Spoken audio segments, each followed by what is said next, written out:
Hello, hello. How's it going? I'm Brian Bowman. And if you have a storefront, if you're an e-commerce seller and you have no problem getting visitors, but you got a problem actually getting people to take out their wallet, take the card out of the wallet and actually buy stuff.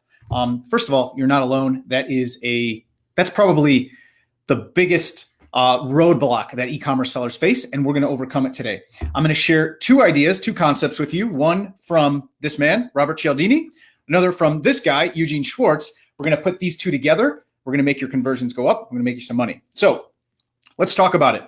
The biggest reason people aren't buying, well, actually, there's a lot of reasons people aren't buying, but one of the biggest reasons is that only 2 to 3%, and this is of any market. It does not matter what niche we're talking about. It could be if you sell wallets, if you sell phones, if you sell pens, if you sell cars. Only 2 to 3% of people are waking up thinking like, man, I need a new pen, right? I need a new wallet, where they're actively looking for it. And if given the opportunity, they will buy. They simply just need to be presented the offer. That's only 2 to 3% tops. If you've got a little bit more expensive product or something that maybe has a smaller market, actually a little larger market, then it might be lower. It might be like 0.5%. Whatever it is, we know 2 to 3% is about average across all verticals. So then what happens to that other 98%, right? Well, we also know that about 50% just need a little bit of time. About 48% will never buy. And if they do, it'll be like a year from now and we're not going to really focus on them. If they buy eventually, that's great. But for you, what you want to focus on is that 50%. And understanding how to talk to those people is key, because you could have nurture sequences, you could have things that retarget, but really understanding the psychology of why those people didn't buy is the difference between converting 1% of those people and 10% of those people, okay, of that fraction. So let's talk about how we're going to actually do that, how you're going to dial in the messaging, really sort of make the person feel like, yes, that's the question I had, or that's what I needed to make this decision. And you're just going to make it easier for them. Because there's one particular point that we're going to focus on in this buying cycle. So let's dive in. And if you want to learn more about this, specifically how we do this for our clients and in our business, you can go to ecomcasestudy.com. That's ECOM with one M, casestudy.com. We have a full video case study there. You can check it out and you can learn more about this. We'll dive deeper into it there. But for now, let's do this. But if you'd like to check out the video and book a time to speak with us to see if what we do is a good fit for your brand and for your e-commerce store, then you can go to ecomcasestudy.com. All right. So now let's talk about these two guys. So in this book, Robert Cialdini in Influence, he talks about a lot of amazing things in here. But one of the things he talks about is social proof. I'm sure you've heard of social proof, right? And you have, you kind of know what it is, right? It's like testimonials, reviews, maybe some videos, and it's a good thing to have. Well, what Cialdini talks about in this book is he has a whole chapter just about social proof because it's so powerful.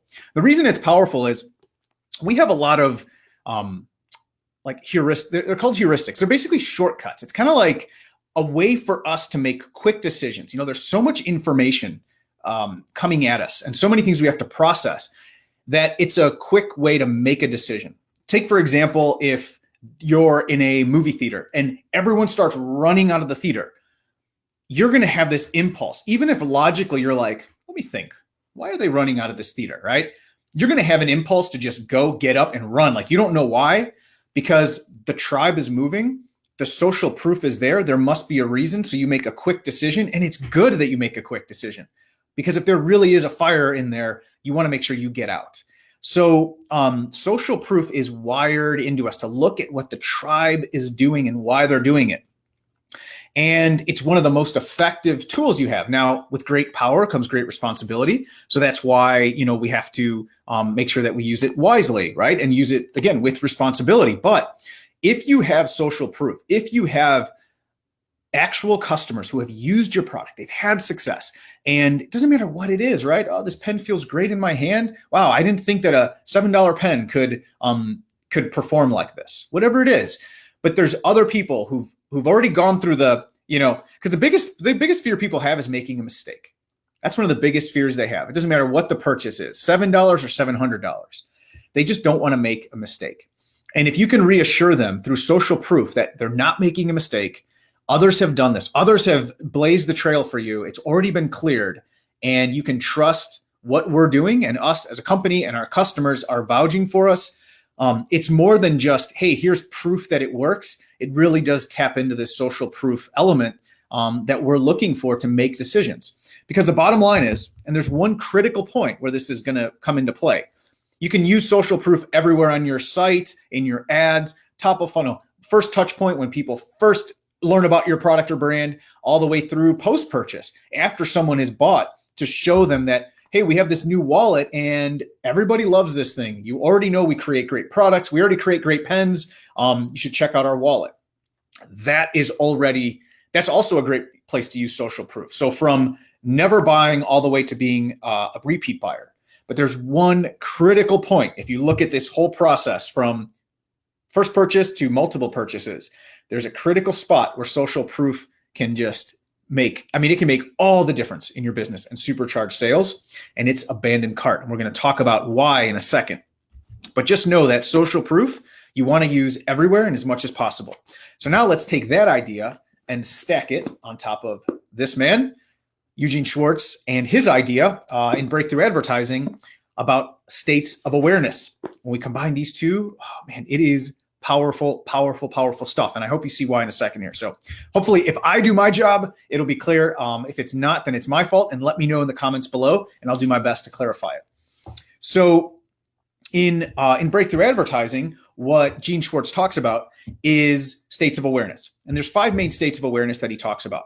There's completely unaware, and I'll talk about these in a second, and I'll focus on one in particular. Completely unaware, product aware, or problem aware, solution aware, and product aware, and then most aware. So basically, unaware is they don't even know they have a problem. Like they don't even know, they don't even know that this pen is causing an issue, whatever it might be. They literally don't even know the problem that they have. Once they become aware of the problem, they don't understand in the next phase, they don't know that there's actually a solution that can solve it.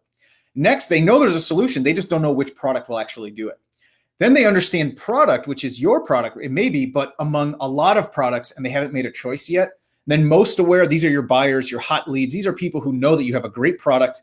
And typically the people who are going to be providing the social proof on your product, on your thing, saying, hey, this stuff's legit. Thank you so much.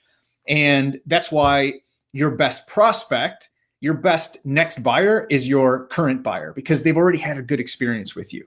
But there's this bridge here where if you can bridge the gap here, that just like turns on profit, it turns on revenue, it skyrockets sales. And it's this point here between stage 4 and stage 5, between product aware and most aware. They haven't become a customer yet, but they know they have a problem.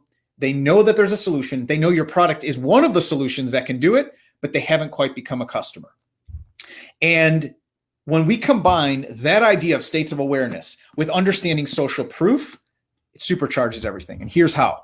So now imagine with me for a second that there's a customer.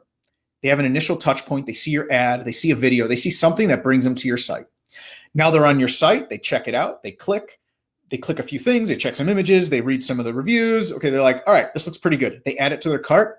Then they abandon cart. We know that 73% of people on average will abandon their cart. But the good news is 75% of those people fully intended on coming back and making the purchase and finishing this, completing their purchase.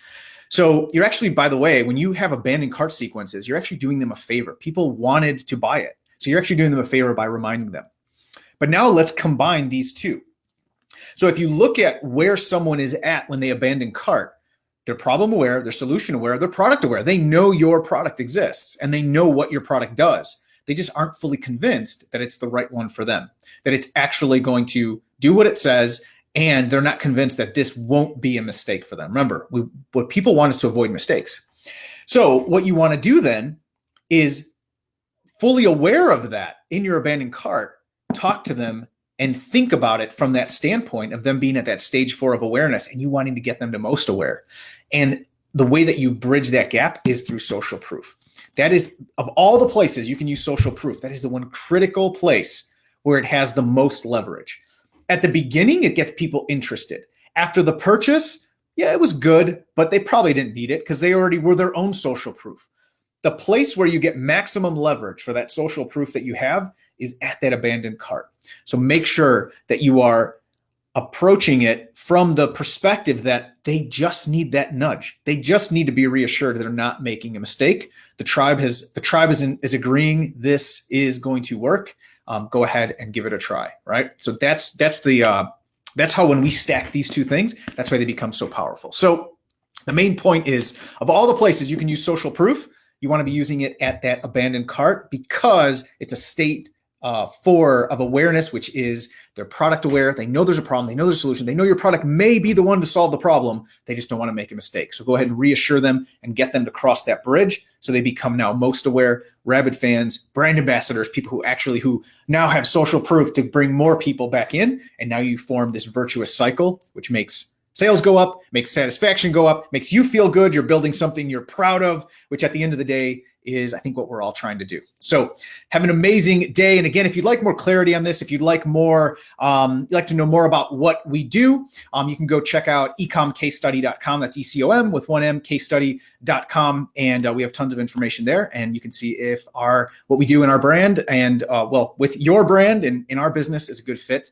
and take it from there. So have an amazing, amazing rest of your day. Remember, go combine these two things, go make more sales, and go build something that you can be proud of. You have raving fans who want to share what you do, your products, and bring their friends in. So have an amazing day. Talk to you soon. Bye.